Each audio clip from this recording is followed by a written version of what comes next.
हाँ तो दोस्तों यहाँ पे रिलायंस पावर के क्वार्टरली नंबर्स आ चुके हैं, तो उसी के बारे में हम इस वीडियो में बात करेंगे और जानेंगे कि अब आपको रिलायंस पावर के अंदर इन्वेस्टमेंट करना चाहिए या नहीं।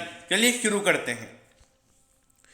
तो देखिए, सबसे पहले अगर हम यहाँ पे कंपनी के टोटल रेवेन्यू की अगर हम बात करें तो पिछले क्वार्टर के कंपैरिजन में यहाँ पे कंपनी का रेवेन्यू 21% से बढ़कर 2013 करोड़ का यहाँ पे कंपनी का टोटल रेवेन्यू इस क्वार्टर में निकल कर आया है। तो यहाँ पे रेवेन्यू कंपनी का बड़ा है, वो एकदम पॉजिटिव हमें यहाँ पे नजर आता है। लेकिन जो प्रॉफिट का नंबर है वो हमें यहाँ पे क्वार्टरली बेसिस पे 69% गिरता हुआ नजर आ रहा है, और जो टोटल नेट प्रॉफिट यहाँ पे निकल कर आया है वो है 61 करोड़ का। देखिए, ऑल्दो यहाँ पर आपको टेंशन लेने की जरूरत नहीं है, क्योंकि जो कंपनी का ऑपरेटिंग प्रॉफिट है वो अभी 91 करोड़ निकल कर आया है, क्योंकि पिछले क्वार्टर में कंपनी का जो ऑपरेटिंग प्रॉफिट था वो था 43 करोड़, यानी कि पिछले क्वार्टर के मुकाबले यहाँ पे 48 करोड़ कंपनी का ऑपरेटिंग प्रॉफिट बढ़ा है। अब देखिए, ये नंबर इतना कम क्यों आया है, क्योंकि अगर कंपनी का ऑपरेटिंग प्रॉफिट 91 करोड़ थे तो ये नंबर हमें इतना कम क्यों आया है। तो देखिए, पिछले क्वार्टर में कंपनी को टैक्स बेनिफिट यानी कि जो टैक्स रिफंड कंपनी को मिलता है उसकी वजह से वहां पे कंपनी को 200 करोड़ का प्रॉफिट हुआ था, तो इसीलिए वो एक टेम्पररी प्रॉफिट था। तो यहाँ पे हमें ऑपरेटिंग प्रॉफिट के ऊपर फोकस करना चाहिए।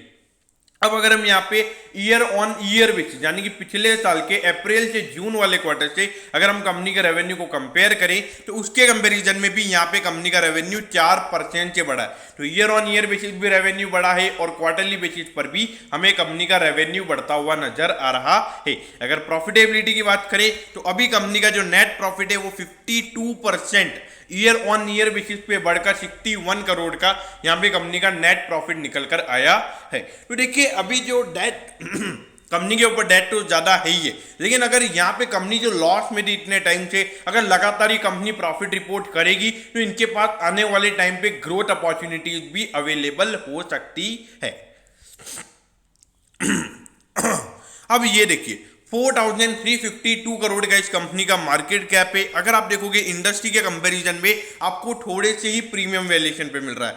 अभी देखिए, प्राइस टू बुक रेशियो भी यहाँ पे कंपनी का 0.30 ही है, यानी कि ₹1 का कंपनी का अगर suppose price to book ratio, तो ये शेयर अभी आपको मार्केट में 30 पैसे भी मिल रहा है, क्योंकि जो कंपनी का प्राइस टू बुक रेशियो है वो है 42 रुपीज का।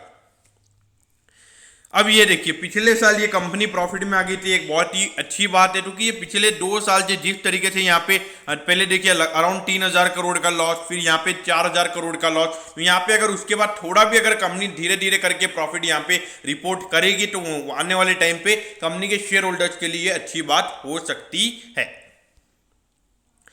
अब ये देखिए, 12.70 पे यहाँ पे रिलायंस पावर का स्टॉक अभी ट्रेड हो रहा है, और अभी ये हाल फिलहाल में यहाँ पे बहुत ज्यादा मैनिपुलेशन हमने इस स्टॉक में देखा है।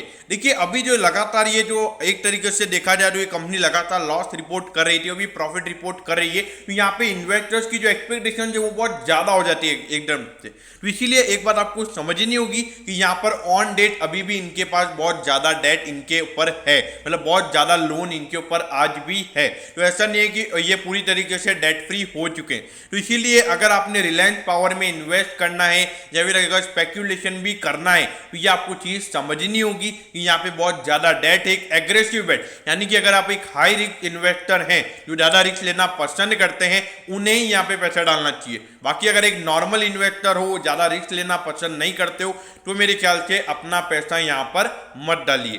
तो दोस्तों, मैं होप कर रहा हूँ कि रिलायंस पावर के क्वार्टरली नंबर्स के बारे में आपको सब कुछ पता चल गया होगा। अगर आपकी कोई भी क्वेरीज है तो आप कमेंट कीजिए, मैं जरूर आपके कमेंट पर रिप्लाई करूंगा। ओके दोस्तों, thank you, have a nice day.